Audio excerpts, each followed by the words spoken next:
Renewed fighting between Israel and Gaza in July and August left more than 2,100 Palestinians dead, about three-quarters of them civilians. It also left much of Gaza in ruins.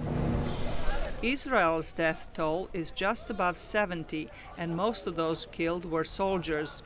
Human Rights Watch said Thursday that some of the Israeli attacks violated international laws. Our report issued today found that in 3 different cases, Israeli attacks on UNRWA schools in the Gaza Strip, where thousands of people were seeking shelter from fighting, were attacked unlawfully. In one case in Beit Hanun, several mortar shells landed right inside the school.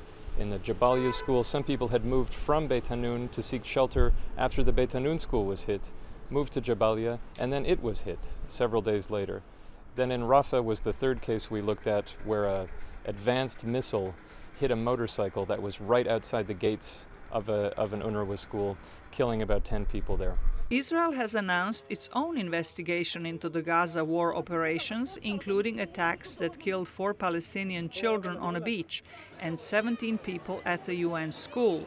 The Human Rights Watch representative said similar Israeli investigations in the past did not produce significant results. That's obviously better than doing nothing, but we are concerned and we think the pressure needs to stay on, because the Israeli military's record for accountability is extraordinarily poor.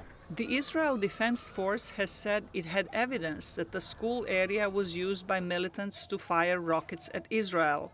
Human Rights Watch has condemned the practice of storing weapons in civilian facilities, but says there were no evidence of any military activity in or near the 3 schools. A UN representative visited Gaza Thursday to assess the needs of civilians who were left destitute by Israeli shelling. And we need resources. We need funding to rebuild for both the refugees and the non-refugee families in Gaza. The United Nations is urging the lifting of Israel's blockade around Gaza to ease access for humanitarian aid and construction material.